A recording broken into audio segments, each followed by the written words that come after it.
And for those who don't know, Dick Griffey was a great, big record business label owner from like the 70s, early 80s. He had Solar Records, and he was big in the rise of, I believe, Jody Watley, Babyface, L.A. He actually, I believe, if memory serves, he told Babyface, you know, your name is not working. You know, you can't be Kenny, you gotta be something else. And so he changed his name to Babyface, and almost immediately he's like, the crowd response is totally different when I say, hi, I'm Babyface, and that helped propel him. Interested in is really teaching young people how to be in business for themselves. Industry observers compared his hit-making strategy for black music acts to that of MOTOWN Records, which was groundbreaking.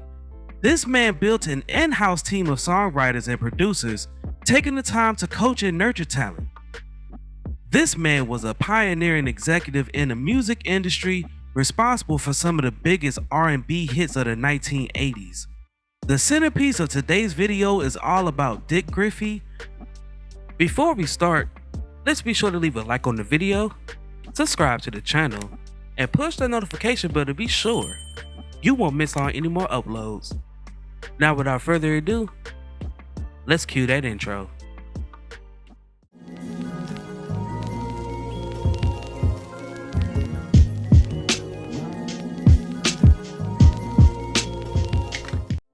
Born Richard Gilbert Griffey on November 16, 1938, he was raised by his mother, Juanita Hines, and stepfather in the housing projects of Nashville, Tennessee. Coming from a musical family, it was bound for Griffey to find an interest in music. During his teen years, he was a drummer in local nightclubs.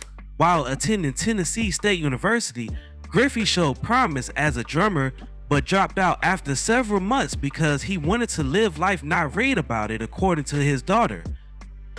After briefly attending Tennessee State University, he enlisted in the United States Navy at age 17. He served as a medic in the military and later worked as a private duty nurse. Griffey became a co-owner of Guys and Dolls, a nightclub in Los Angeles where emerging performers like Isaac Hayes and Ike Tina Turner performed. While co-owner of this club, Griffey learned how to book talent. He eventually expanded into concert marketing and swiftly became the city's kingpin of soul promoters, according to a 1973 Times headline. That, and then you moved on, like I said, to doing some television work. You were what, a coordinator, talent coordinator at one point? Yeah, the way that came about, I guess I kind of became the premier African-American concert promoter in America. I used to do the Supremes and the Four Tops and the Temptations, all the MOTOWN acts, you know, Al Green. I did Stevie Wonder's world tour, probably the first African-American to do an international tour. And so all of the acts were my friends. I became very familiar with them. And when Don Cornelius started his show, Soul Train, it was first started out as a local show in Chicago. And then they talked Johnson into sponsoring the show, and it became a nationally syndicated show. But they only started out with about 7 markets. I see. And you, being a television host and producer, you know how difficult it is to get the eminent personalities to show up. Being a young African-American entrepreneur, and Don Cornelius was having the same problem. So he approached me about becoming his partner, and my primary responsibility was to book the talent for the show, since all the talent worked for me and I knew them all. So it was a natural for me, and I started booking all of the big name talent. He organized local and international tours for Stevie Wonder, the Jacksons, and several more. Griffey toured with the female group Honeycomb and managed their finances. Griffey became engaged to group member Carolyn Willis in 1971. Griffey served as a talent supervisor for Soul Train, Don Cornelius' musical variety show. They founded the Soul Train Club in 1974 and Soul Train Records in 1975. Griffey renamed the firm Solar Records, an abbreviation for Sound of Los Angeles Records, in 1977 after obtaining Cornelius' portion of the Cornelius Griffey Entertainment Company, which included Soul Train Records, performers, and a publishing portfolio. Don Cornelius of Soul Train and I were partners, and I suggested we should start a record company.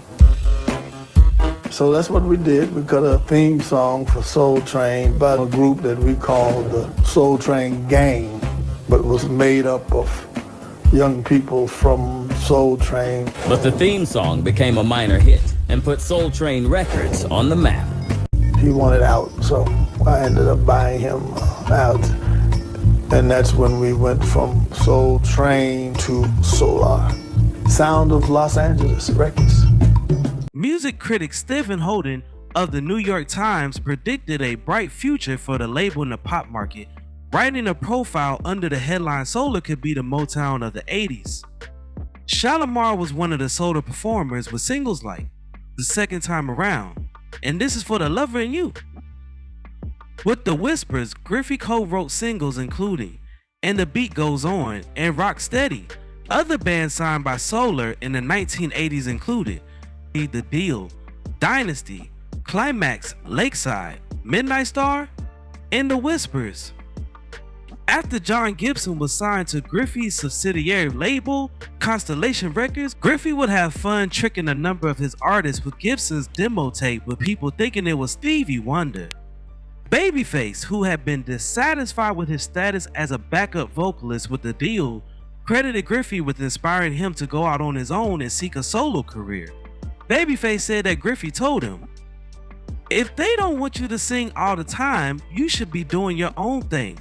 In a statement released after Griffey's death, producer Quincy Jones said Griffey's fingerprints were on some of the biggest hits of the 80s. Stevie Wonder, one of the artists Griffey promoted, said that, "Professionally, I could not talk about my life without there being a chapter on how Dick Griffey, as a promoter, helped to build my career." The founding members credited Griffey, who also championed Kool and the Gang, for suggesting the necessity for a consistent lead vocalist. As a result, the group chose James J. Taylor to head the band. The company folded in 1995 after releasing another historic first, the soundtrack of the 1992 thriller Deep Cover, whose title tune included Snoop Dogg's first collaboration with Dr. Dre. Griffey helped start the rap label Death Row Records in the early 1990s, which was co-founded by former NWA star Dr. Dre and one-time bodyguard Suge Knight. Griffey's Solar Studios were where elements of Dr. Dre's legendary album, The Chronic, were produced. However, in July 1997, Griffey and one-time NWA associate and rapper Tracy the DLC Curry sued Death Row, claiming Knight and Dre pushed them out of their part of ownership and income from the record label.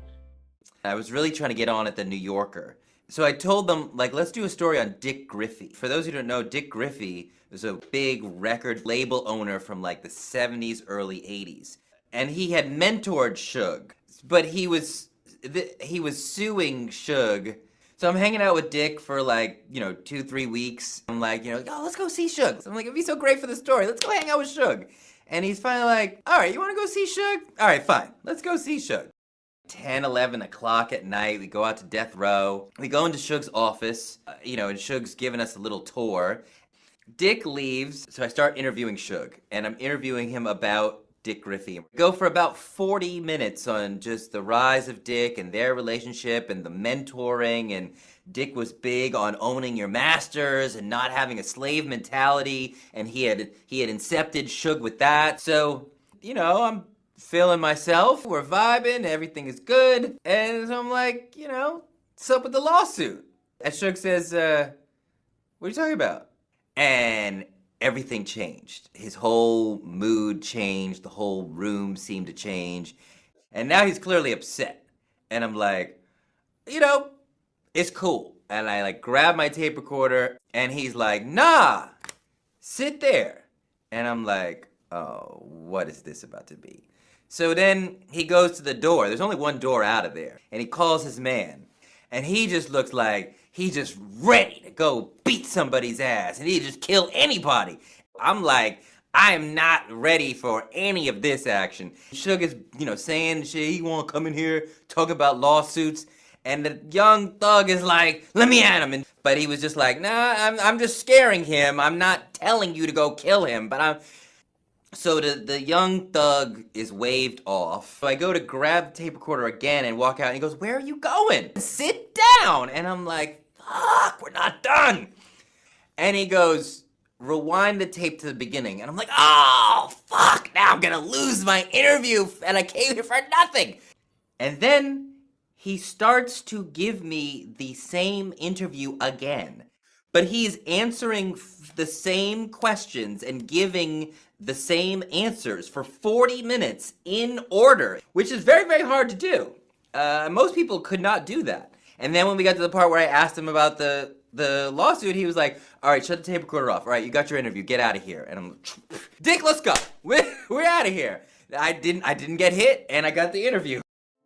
Griffey spent most of his final 10 years in Africa, where he traveled to promote music but stayed because he was touched by the poverty and felt that he could make a difference. According to his daughter, Griffey's numerous charitable endeavors included establishing a music school for females in Ghana, which he named after his mother. Dick Griffey believed in black enterprises and black individuals stand on their own 2 feet to such an extent that he might terrify you at times. Some individuals said he was harsh, some liked him, while others didn't want to deal with him, but there's no denying this man's brilliance. Everything he touched was golden. Griffey passed at the age of 71 on September 24th, 2010. He had been recovering from quadruple coronary artery bypass surgery. He is survived by his wife Carrie Lucas, 4 children, and 5 grandchildren. Carolyn Griffey, his daughter, joined Shalimar in 2005 and continues to play as a member today. Now, before we go, I have a question for you all.